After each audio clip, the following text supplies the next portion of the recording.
En Tendencias para Todos, Comprender para Aplicar, un programa que busca acercar al público en general al conocimiento científico y tecnológico que es tendencia, para que pueda ser apropiado y aplicado en el beneficio de la sociedad.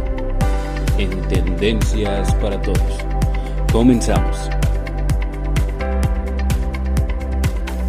Hola, ¿qué tal? ¿Cómo están? Bienvenidos a este nuevo episodio en el que vamos a platicar con el doctor Jorge Delgado Aguiñaga sobre la detección de fugas en tuberías de agua.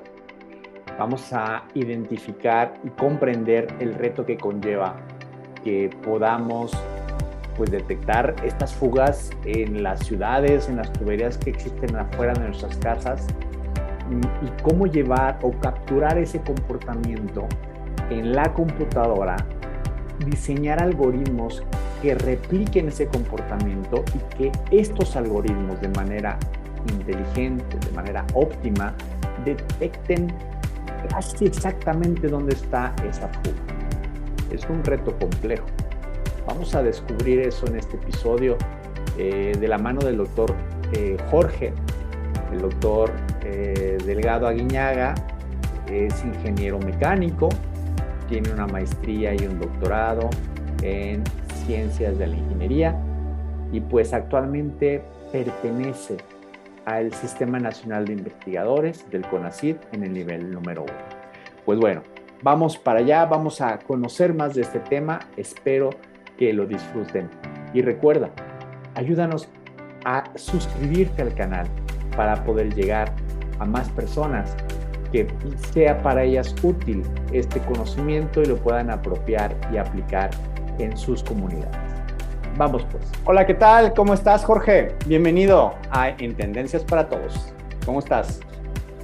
¿Qué tal, Emanuel? Muy buenas tardes. Pues un gusto para mí estar aquí en esta ocasión para pues hablar de temas científicos y lo que hacemos en la Universidad del Valle de México. Un gusto para mí estar aquí. Excelente, así es, Jorge, y precisamente vamos a platicar alrededor de uno de tus artículos de difusión científica que apareció publicado, si no me equivoco, en el 2021, pues en este año, por ahí en los meses de junio, entiendo, en una revista que es de la editorial Elsevier, que es, la revista se llama Control Engineering Practice, ¿cierto? Es correcto, Manuel. Sí. Buenísimo.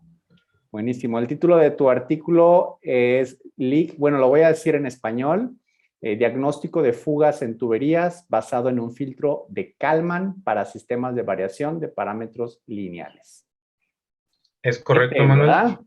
Es muy correcto, bien. Sí. Pues vamos a irlo, a tratar de que nos ayudes a entenderlo, Jorge, porque para empezar a la mitad o a las dos primeras palabras las entiendo, pero luego me pierdo totalmente. Entonces, platícanos un poquito cuál es la problemática que este proyecto que tú tienes de investigación científica es el que encuentras y el cual tú quieres resolver o abordar. ¿Cuál es la principal problemática en este tema de las fugas en las tuberías? ¿Qué es lo que quieres hacer? ¿Qué es lo que pretendes?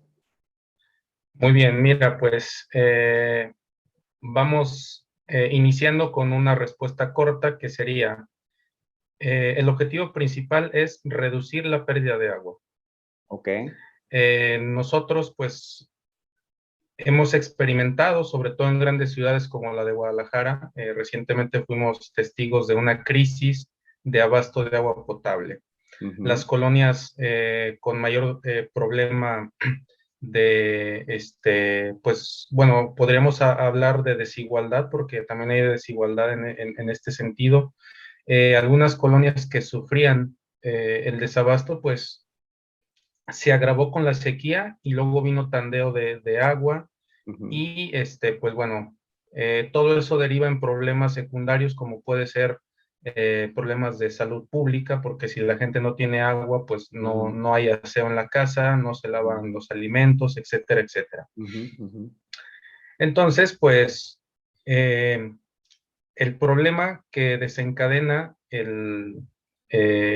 pues, un desabasto también está relacionado con que desperdiciamos agua. La palabra desperdiciar es, se introduce agua en el sistema de distribución y el agua que se introduce, pues un porcentaje se pierde.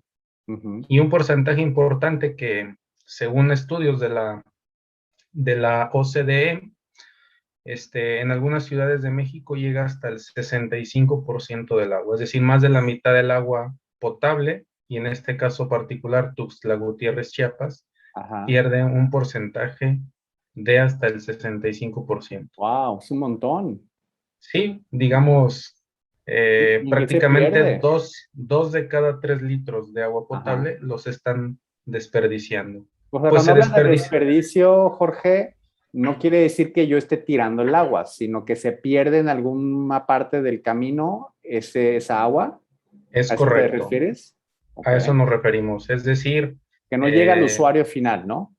Es correcto. Se filtra o se fuga por tuberías que ya sobrepasaron su edad de servicio, o ya son tuberías viejas, por llamarlo coloquialmente, y se empiezan a producir fugas en el sistema. Entonces, pues, ahora el problema es complejo porque prácticamente el 100% de la tubería está enterrada.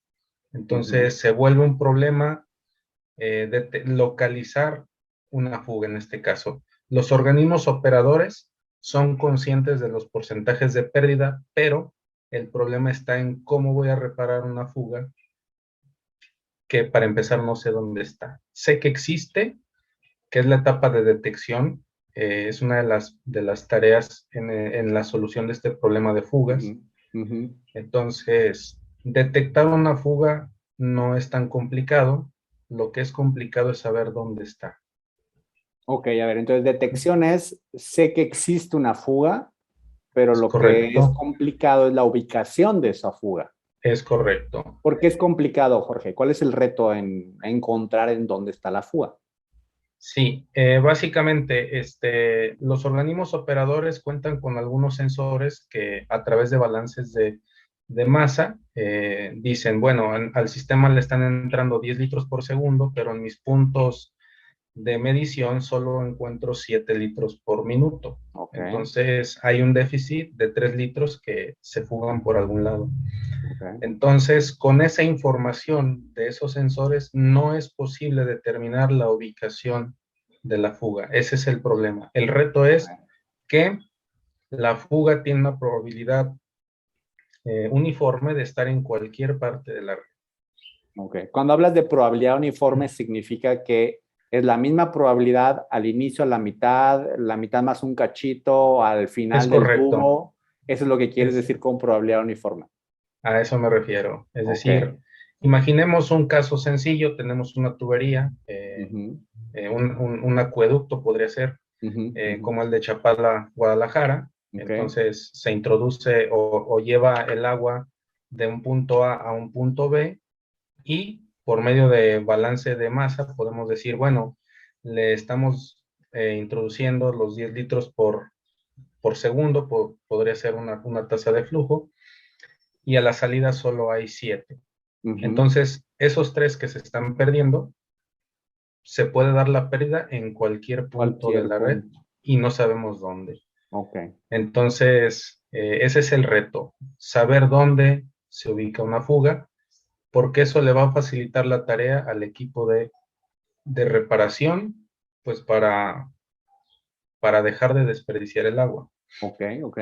Y a ver, lo difícil entonces es, entiendo que es, número uno, pues quizá lo largo de las tuberías, ¿no? Quizá que están enterradas, es lo que comentas. Correcto. Y quizá que ni sabemos por dónde pasa, ¿no?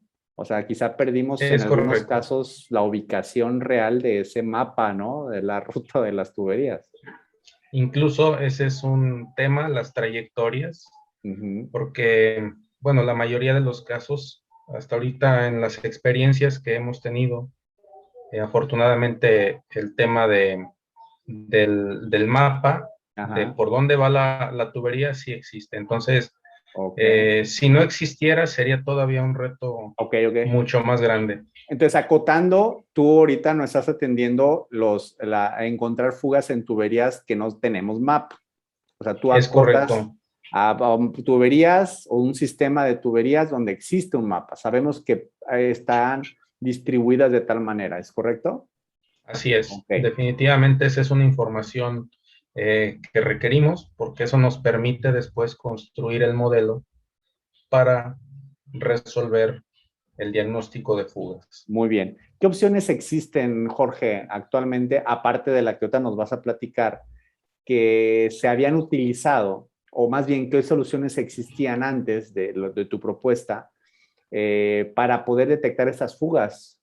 ¿Qué hacían? ¿Cómo lo hacían o lo hacen quizá todavía?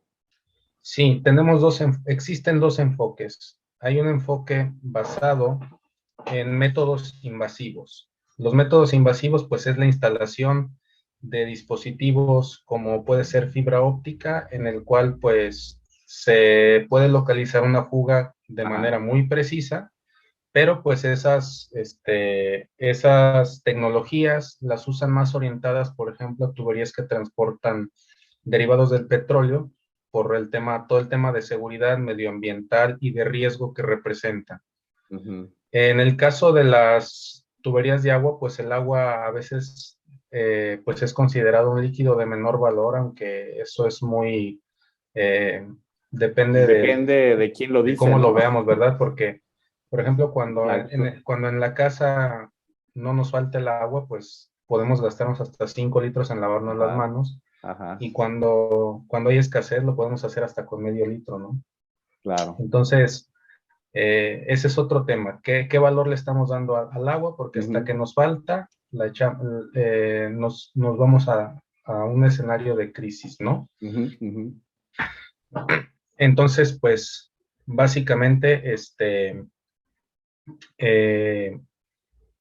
a ver, entonces, había un método que es de la fibra óptica, que sí, me imagino que meten como el cablecito en la tubería es correcto. Y envían una señal de luz, ¿o cómo es? ¿Cómo funcionaría ese sistema o ese mecanismo? Sí, básicamente cuando la fibra se coloca en el extremo, bueno, en la parte externa del tubo, y cuando hay algún derrame, pues va a hacer contacto con la fibra y la fibra manda una señal o se genera algún tipo de efecto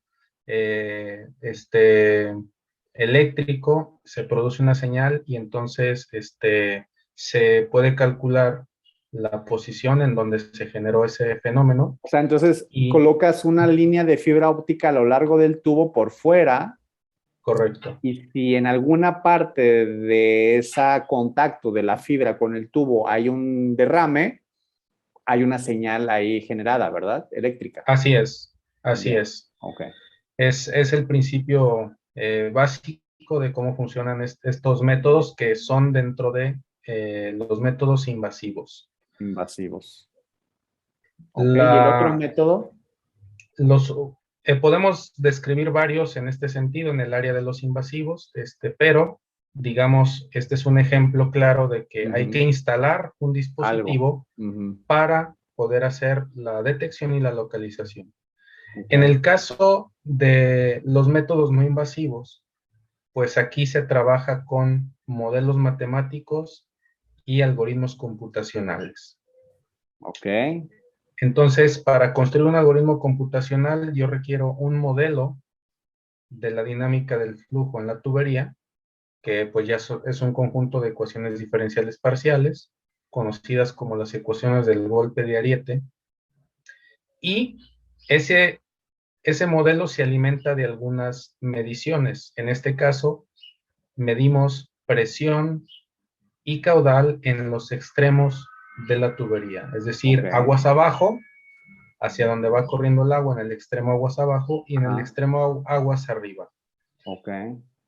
Con esas mediciones se puede construir un modelo matemático al cual se le introduce el efecto de la fuga, que desde el punto de vista conceptual es el modelo de la falla. Es decir, este es un enfoque conocido por la comunidad científica como un enfoque de diagnóstico de fallas basado en modelo. A ver, entonces, ustedes, o sea, el concepto de la fuga que entendemos normalmente nosotros, que si algo sale se está saliendo del tubo, ¿verdad? Por donde no debería de salirse, ustedes transforman ese concepto a algo más matemático que le llaman la falla, o sea, la Así falla es. del sistema.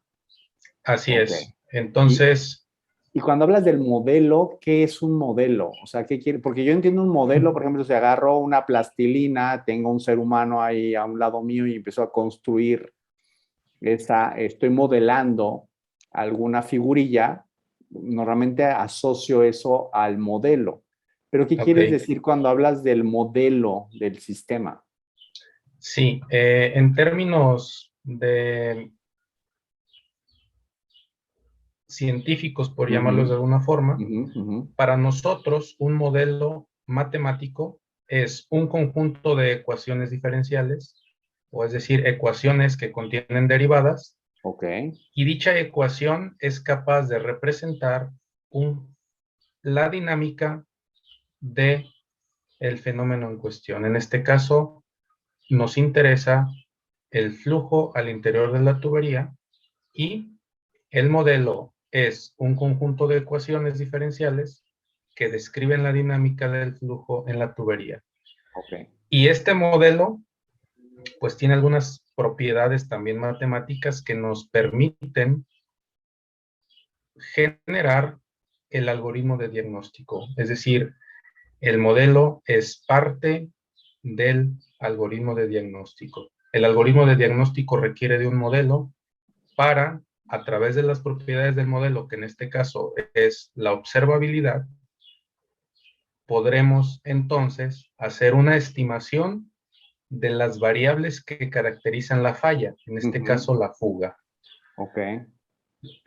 A ver, entonces, hablas ahora de un algoritmo de diagnóstico. Entonces, el modelo del sistema son esas ecuaciones matemáticas que describen este comportamiento dinámico de las tuberías allá afuera, ¿no? Realmente, pero tú lo capturas en ecuaciones matemáticas y luego, aparte, diseñas una receta o una lista de pasos o instrucciones que debes de medir o aplicar al modelo matemático para entonces poder detectar esa fuga. ¿Es así? Es correcto, Manuel. Un poco precisando esta explicación que tú das, digamos que esa receta es un procedimiento, una ejecución de pasos en los cuales yo obtengo, lo voy a llamar por etapas porque cada etapa también tiene algunos pasos, pero primero hablamos de etapas. Yo en la etapa 1 obtengo mediciones de las presiones en el extremo de la tubería. Ok, entonces tengo la tubería y yo obtengo la presión a sensores, ok. Así es. Y con un sistema de adquisición de datos, tú guardas esas lecturas que normalmente son un archivo de Excel. Tú tienes vas a tener 4 columnas de datos, dos corresponden con la presión y el caudal en el punto aguas arriba, y las otras 2 van a corresponder con flujo y presión aguas abajo. Ese es el primer paso, o la primera etapa de tu algoritmo de medición o de diagnóstico. De diagnóstico. Algoritmo de diagnóstico. Entonces, primer paso, medimos presión y caudal. Correcto. Perfecto. Luego, en la etapa 2, hacemos un acondicionamiento de señales, porque normalmente los sensores miden en algunas unidades, pero yo las requiero hacer algunas conversiones para que las unidades de las mediciones estén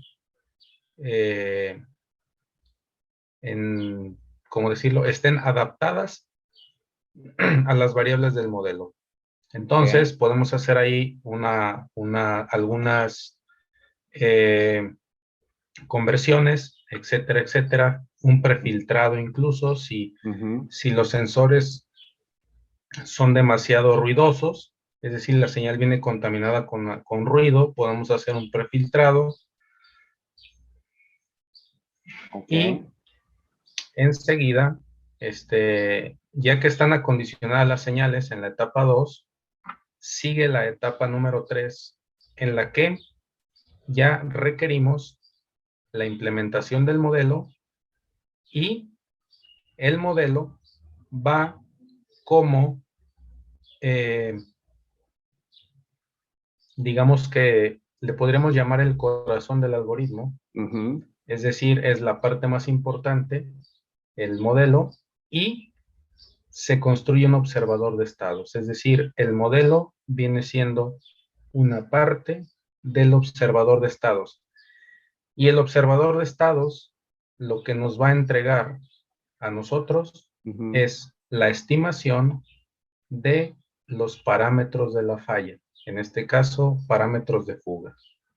¿Y cuáles son esos parámetros? Nosotros caracterizamos una falla, en el caso de la tubería, si nosotros conocemos la ubicación de la falla y su magnitud, decimos entonces que la falla ha sido identificada.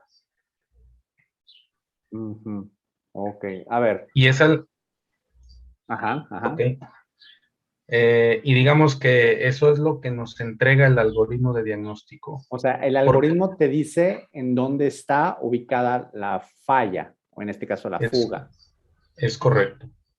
Cuando hablas de, a ver, el primer paso fue medir, o sea, capturo, recolecto la información real del sistema.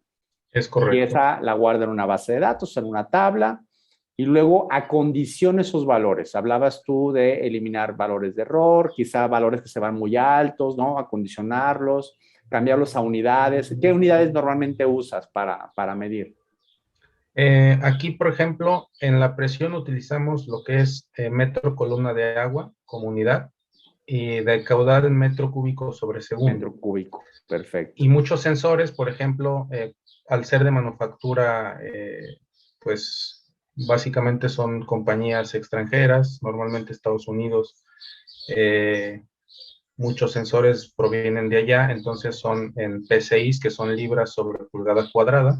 Okay. Entonces, ahí es donde tenemos que hacer conversiones para,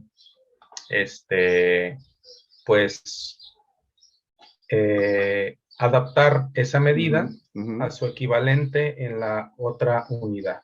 Perfecto. ¿Qué es lo que hablas de acondicionar, no? El segundo paso de nuestro algoritmo de diagnóstico. Así es. Y finalmente hablas de la implementación del modelo.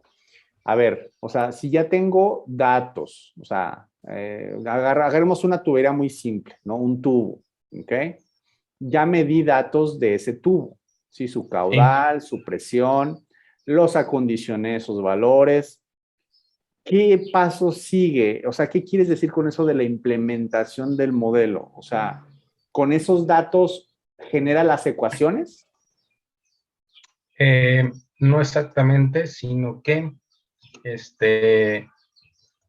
lo que yo voy a diseñar para obtener los parámetros de la fuga se le llama observador de estados. Okay. ¿Qué es un observador de estados? Un observador de estados es un sistema dinámico, es decir, es el modelo de la tubería con que incluye el modelo de la falla. Entonces, ¿por qué se le llama observador? Porque me va a permitir estimar estados de ese modelo que no puedo medir. Y eso es posible gracias a la propiedad de observabilidad del sistema. Es decir, hay una prueba de observabilidad que se le aplica al modelo matemático que incluye la falla. Si esa prueba me dice que el sistema es observable, quiere decir que puedo diseñar un observador de estados, y ese observador de estados me va a dar la información de los estados de la tubería que no puedo medir, entre ellos los parámetros de la fuga.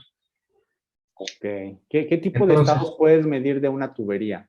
Un ejemplo. Por ejemplo, los que ya medimos en la etapa 1, Ok. caudal y presión solo en los extremos. Ok, este es un estado. Así es. Perfecto. Entonces, ¿cuáles no puedo medir?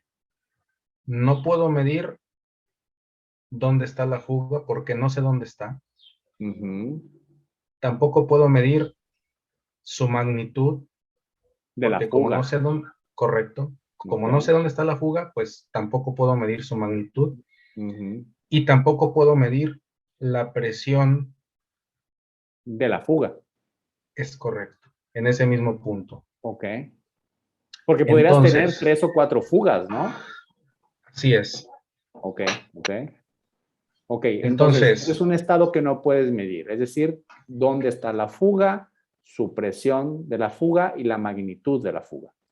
así es. Ok, Y entonces, el observador, la propiedad de observabilidad del sistema me dice, solo con la información que tienes medida, ujú, si aplicas el observador, te va a proporcionar el observador estimaciones de esas variables que no puedes medir.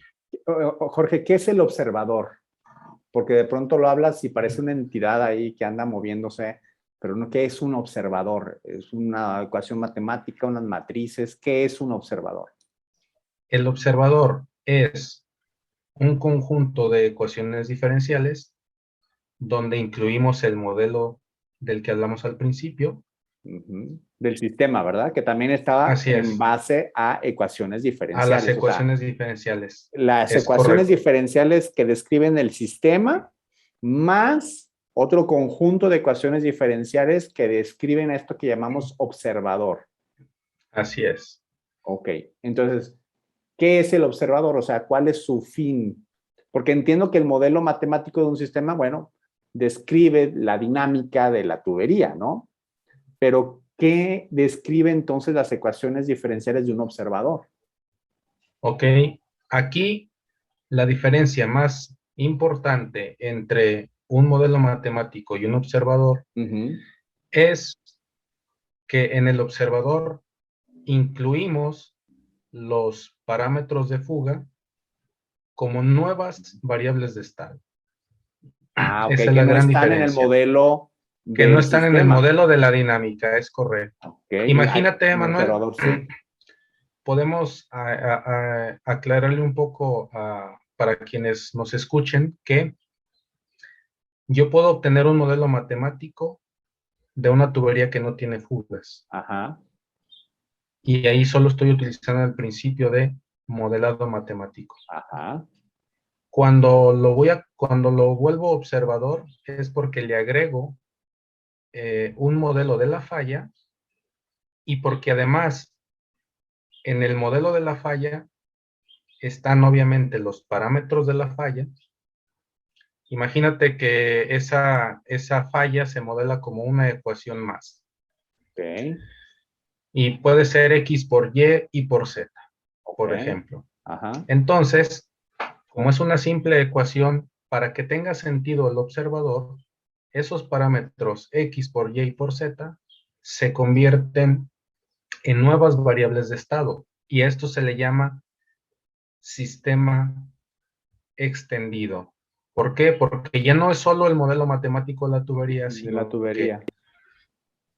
Más estos tomamos observadores, estas variables. Ah, pues eso se llama más estas observador, nuevas porque variables. gracias a Así esas es, variables, tú como modelador observas un nuevo exacto, comportamiento que no habías capturado en el modelo original.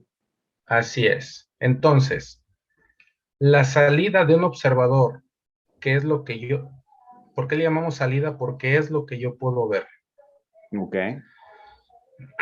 Entonces, la salida de un observador son todas las variables a las que le llamamos variables de estado. Por ejemplo, si un modelo matemático, a partir de un modelo matemático yo construyo un observador y ese modelo no contiene variables de la falla, pues yo Ujú. solo voy a ver lo que yo le dije al modelo que era variable de estado. Por ejemplo, si la tubería no tiene fugas, solo voy a ver a la salida variables de flujo y presión. Pero si yo agrego el modelo de la falla y además esas variables las considero nuevos estados, pues el observador me va a entregar lo que ya me entregaba antes de hacerlo observador para la falla, y también me va a entregar lo que yo le dije que eran nuevas variables de estado caracterizando la fuga. Perfecto, perfecto. O sea que entonces un observador prácticamente es un modelo del sistema, o sea, es el modelo de la tubería, pero extendiste ese modelo, como lo llamaste, es un modelo extendido del modelo original de la tubería, con esas capacidades de poder observar algo nuevo que tú le agregaste, y supongo yo que eso nuevo que le agregaste está en función del modelo original, o sea, es porque correcto. si no, entonces no habría como relación, ¿cierto? Sí, es digamos, adaptar el modelo para el propósito que nos interesa y que es el de identificar los parámetros de una fuga. Y eso en particular, ese es el reto que entiendo que tú has estado trabajando. O sea, ¿qué elementos debe de tener este modelo para que mejor represente y pueda realmente encontrar acertadamente esa fuga? Es correcto, Manuel. La idea es, con esta filosofía, buscar resolver varias posibilidades de escenario de fuga. ¿Por qué? Porque en la vida real podemos tener una única fuga, podemos tener múltiples fugas, o una vez que diagnosticas una fuga puede aparecer otra, o puedes llegar y ya hay 2 o 3 fugas en el sistema. Entonces, cada posibilidad te genera un reto distinto. Y que se tiene que trabajar desde el punto de vista matemático, y entonces incluso esto nos ha permitido determinar cuáles problemas todavía son un reto para la comunidad científica por la complejidad matemática que representa resolverlos. Y de hecho, estoy ahorita trabajando con un profesor del Tecnológico de Monterrey, y estamos ya por presentar una nueva publicación porque hemos resuelto uno de estos retos que la comunidad pues manejaba como un desafío, y hemos hecho un avance en este sentido, y es el tema de fugas simultáneas. Ok. O sea, ahorita tu modelo que habías planteado, por ejemplo, en este artículo que estamos platicando, es una fuga, me imagino, a es un correcto. tiempo, ¿no? Una fuga. El reto era ahora que si tienes varias fugas al mismo tiempo, ¿cómo no confundirlas, no? O sea, ¿cómo discriminar entre si es una u otra? Es correcto. Entonces, ese nuevo desafío se ha estado trabajando recientemente en CIDETEC Guadalajara Sur, en colaboración con el Tecnológico de Monterrey Campus Guadalajara, y hay unos resultados ya que se están preparando para pues publicar esta nueva metodología, y es uno de los desafíos. Ahora, quisiera extender que del artículo que estamos hablando en esta charla, su reto principal era disminuir, para el caso de una fuga, la incertidumbre en la estimación de la posición, porque eso también es importante. Y eso se logró a través de la adaptación del observador a una representación por medio de sistemas LPB, en inglés Linear Parameter Varying Systems, y eso nos permitió mejorar de manera significativa la estimación de la posición de la fuga. Y eso es importante porque los organismos operadores del agua consideran muy valioso esa información. Entonces, si yo proporciono una estimación de la posición lo más exacto posible, voy a reducir tiempo de reparación y costo. Así es. Entonces, eso va orientado hacia la necesidad de los organismos operadores. Claro, imagino, Y esa porque es la si le principal. das que la estimación es muy amplia, pues son 20, 30 metros, tendremos que excavar o buscar entre esos 30 o 40 metros de error, ¿verdad?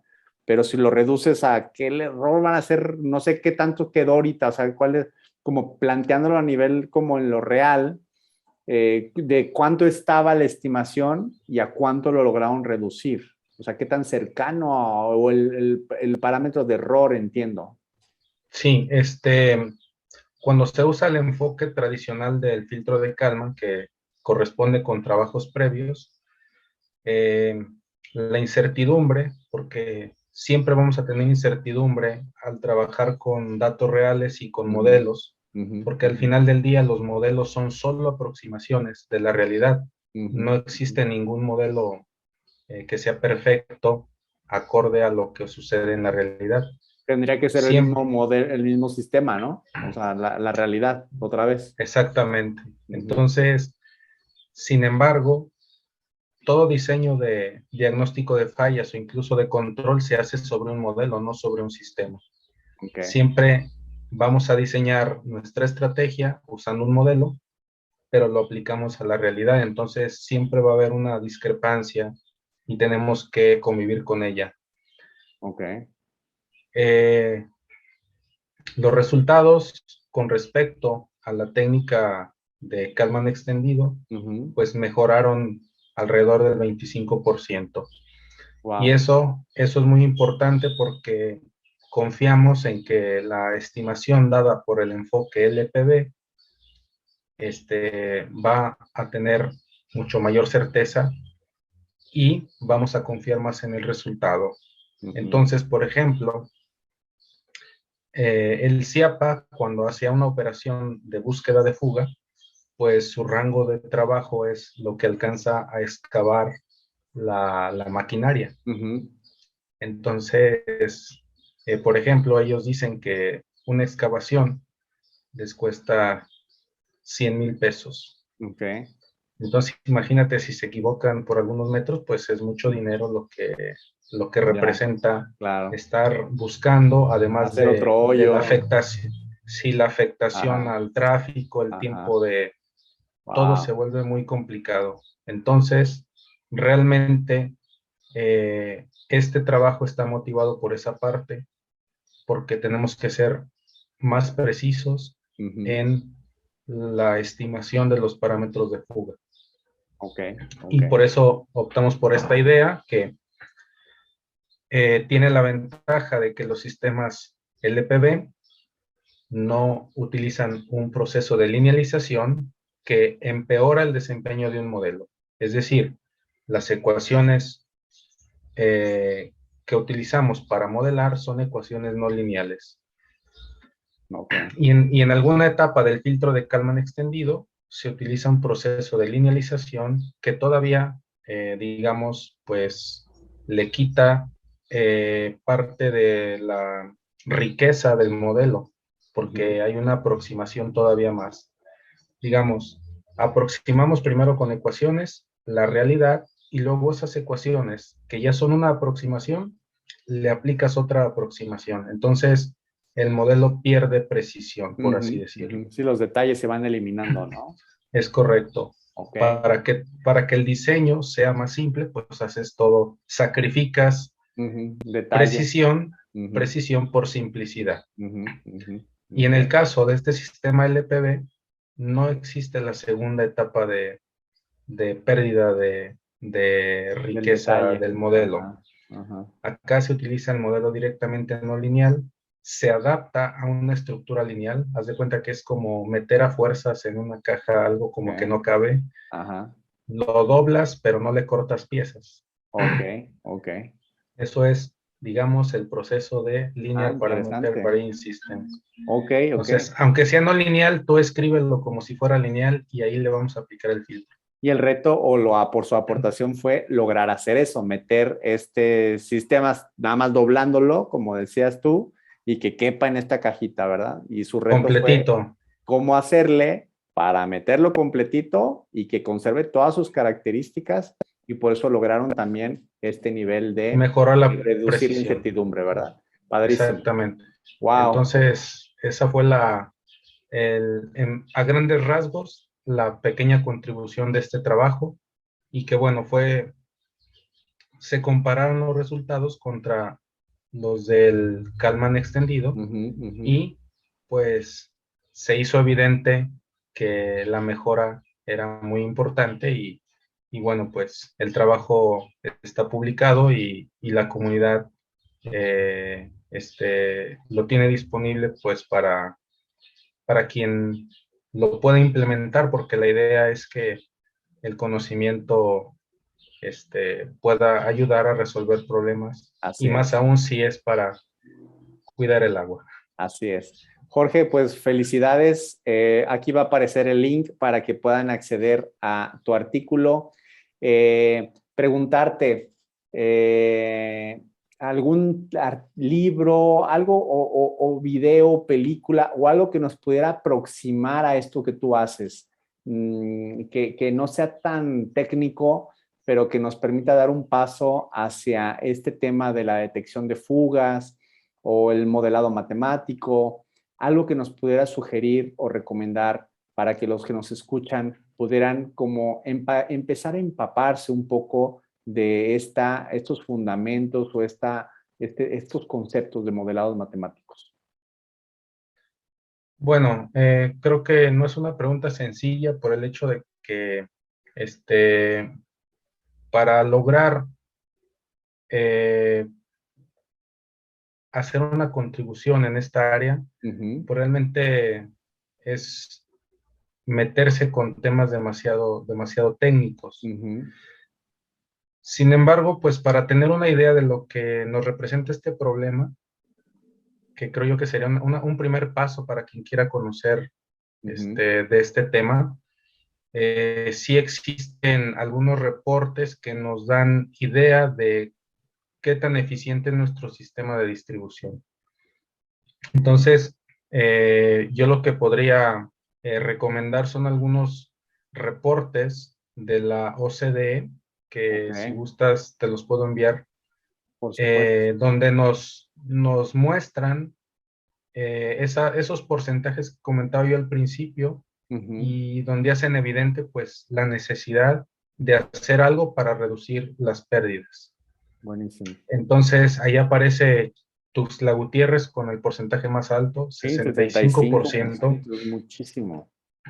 Aunque hablar de 30 y 40 también me parece es mucho demasiado. También. Y más en estos tiempos como arrancaste comentando, ¿no?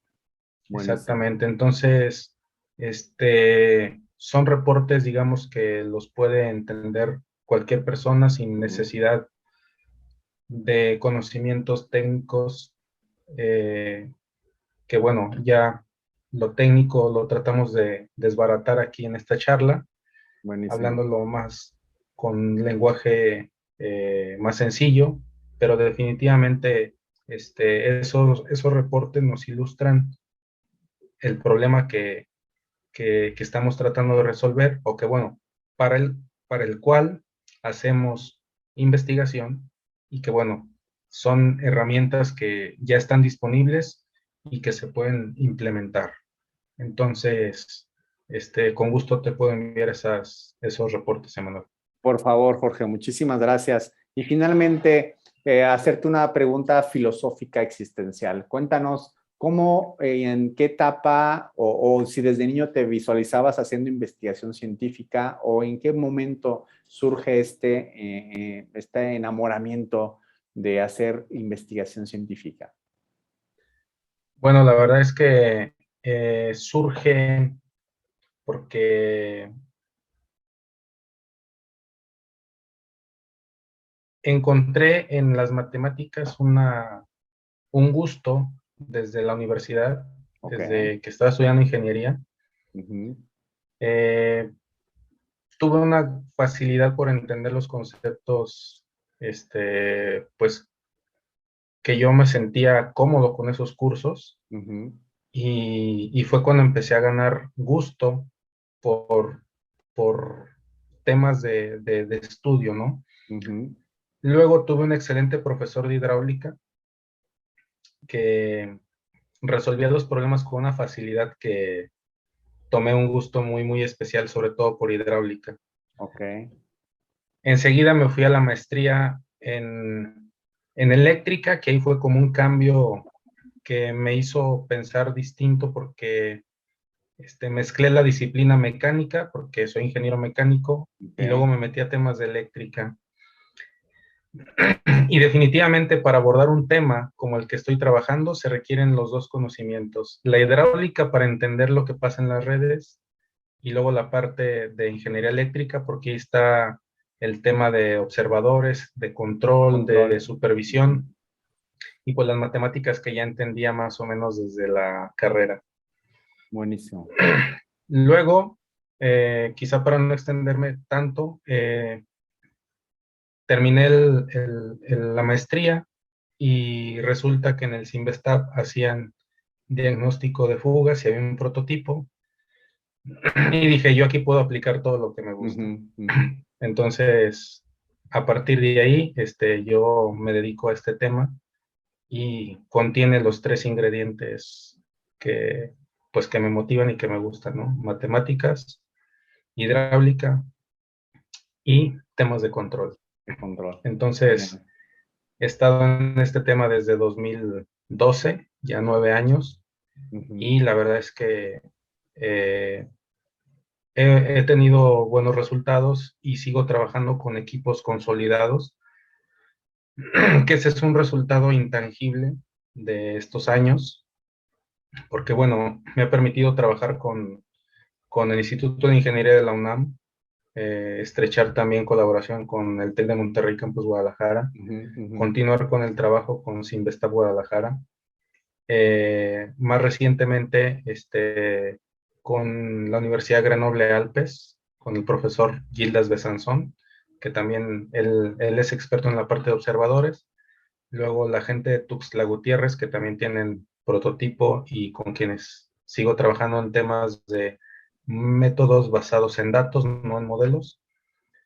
Y también con la Universidad Politécnica de Cataluña, con el profesor Vicenç Puig, con quien pues también ellos están orientados más a los enfoques urbanos y que bueno, con ellos abordamos este tema del LPB para la mejora de la precisión de la estimación de la fuga y que bueno, pues se ha construido un equipo sólido y que trabajamos pensando en las soluciones en esta línea de investigación, ¿no?